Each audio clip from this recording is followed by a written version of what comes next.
Assalamualaikum warahmatullahi wabarakatuh. Kembali lagi kita di video pembelajaran kelas 8. Kali ini kalian sedang menyaksikan pembelajaran kelas 8 episode ke-15 bagian kelima ya. Nah, di bagian kali ini saya ingin meralat video sebelumnya, yaitu pembelajaran kelas 8 episode 15 bagian 4. Mungkin agak kurang jelas ya di situ.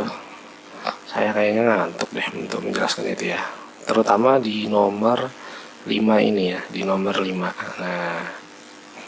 Di nomor 5 ini diketahui himpunan A adalah himpunan kuadrat sempurna antara 1 sampai dengan 100. Oke.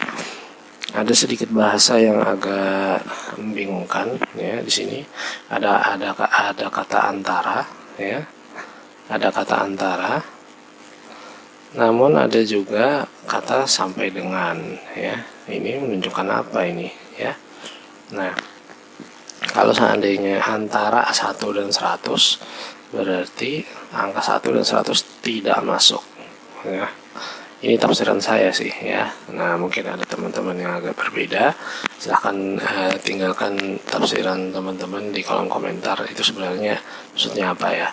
Kalau saya ini mengartikan adalah antara 1 sampai dengan 100 berarti kalau ada kata sampai dengan 100 nih ya, 1 sampai dengan 100 berarti 1 dan 100 ini ikut seperti itu ya. Jadi 1 sampai 100 nya ikut. Nah, antara 1 sampai dengan 100 berarti ini ikut juga ya. Kalau dia masuk ke definisi yang ini tadi ya. Oke. Kemudian ada kata kuadrat sempurna. Ini saya artikan adalah kuadrat yang dari bilangan bulat yang berurutan. Maksudnya bilangan bulat, misalnya bilangan bulat 1, kuadrat sempurnanya adalah 1 juga. 2, kuadrat sempurnanya adalah 4. Karena 2 pangkat 2 ya, kuadrat sempurna. 3, kuadrat sempurnanya adalah bukan 6. Berapa yuk? 9 ya. 4, kuadrat sempurnanya adalah 16 dan begitu seterusnya ya. Nah, kemudian di sini ada himpunan B adalah himpunan bilangan kelipatan 3 antara 1 sampai dengan 100. Berarti 3 termasuk juga ya. Kelipatan 3, 6, 9 dan seterusnya. Oke. Ini sudah kita daftarkan ya. Nah, di sini untuk menjawabkannya. Nah, sebutkan anggota himpunan A dan anggota himpunan B. Nah, di sini sudah saya berikan. Himpunan A itu adalah 1, 4, 9, 16, 25, 36, 49, 64, 81 dan 100. Ya. 1 ini dari 1 pangkat 2, 4 ini dari 2 pangkat 2, 9 ini adalah 3 pangkat 2 dan seterusnya. Ya. Kemudian yang ini B kelipatan 3. Jadi 3, 6, 9, 12, 15, 18 kalian hafal perkalian 3 sampai 10. Nah, ini sampai 99. Ini seperti itu ya.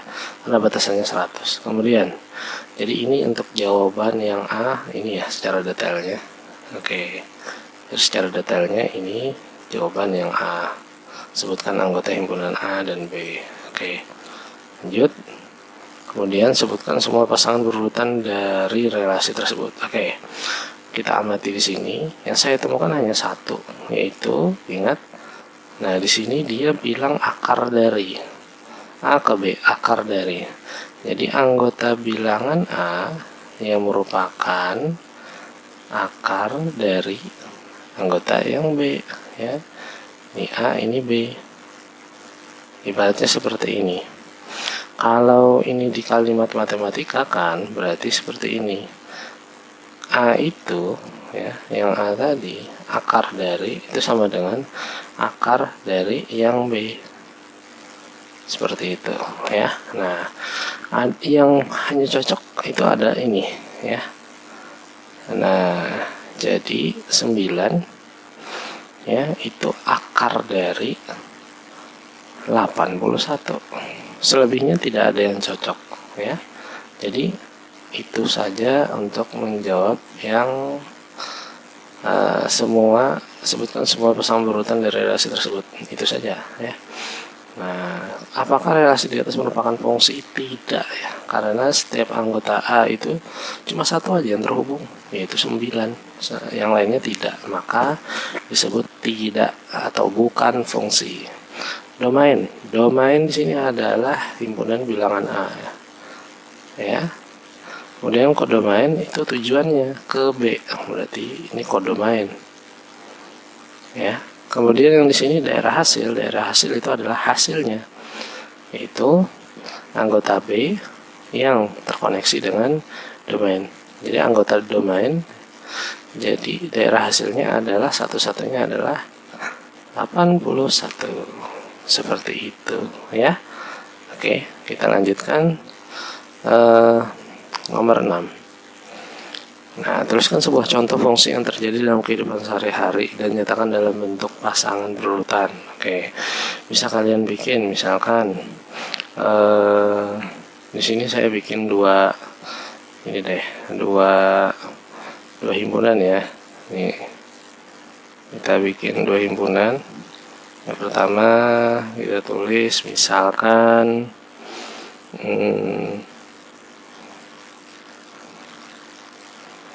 ini yang dalam kehidupan sehari-hari ini. Misalkan Doni, kita 3 himpunan aja ya.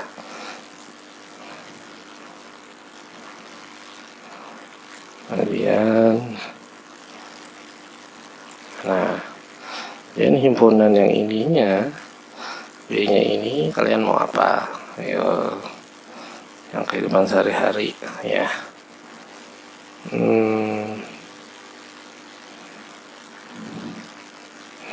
Misalkan di sini dia salah.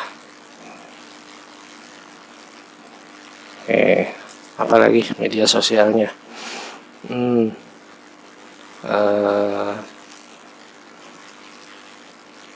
Nah, misalkan kemudian apalagi? Oh ya.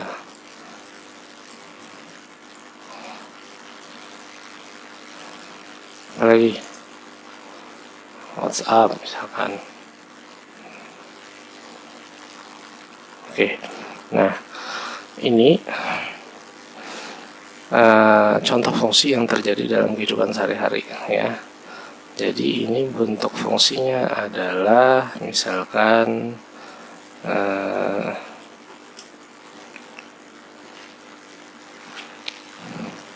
menggunakan sosial media. Nah, menggunakan sosmed apa? Nah, itu jenis fungsinya ya. Ini fungsinya, jenis fungsinya. Nah, berarti kalau misalkan contoh fungsinya saya ibaratkan seperti ini. Jadi nah ini misalkan paling enak dengan diagram panah ya. Ada Doni, ada si Fauzi, kemudian ada si Ujang ya. Kemudian himpunan B ini ada Facebook, kemudian ada YouTube, kemudian ada Instagram, kemudian ada WA. Nah, bentuknya bisa seperti ini karena kan dia tadi menggunakan sosmed ya relasinya. Misalkan Doni dia menggunakan Facebook saja. Nah, kemudian Fauji menggunakan YouTube, si Ujang ini pakai WA. Nah, kemudian si Doni, si Fauji nggak dia punya YouTube aja. Si Doni dia punya Facebook saja. Si Ujang dia punya WA saja. Nah, ini ya, ini. Nah, bagian yang ini disebut sebagai fungsi. Kenapa disebut fungsi? Karena anggota A dia tepat satu anggota B ya. Nah, jadi si Fauji dia tidak main 2, dia main YouTube aja. Nah, seperti itu. IG-nya kosong, boleh nggak? Boleh aja ya. Boleh aja karena fungsi, ingat, domain itu terisi semua, kodomain boleh kosong. Kemudian domain untuk fungsi itu tidak boleh bercabang. Kalau kodomain boleh aja ya. Nah, jadi seperti itu. Oke, kita lanjutkan di video selanjutnya. Penyelesaian nomor 7. Salah hilap, mohon maaf. Wassalamualaikum warahmatullahi wabarakatuh.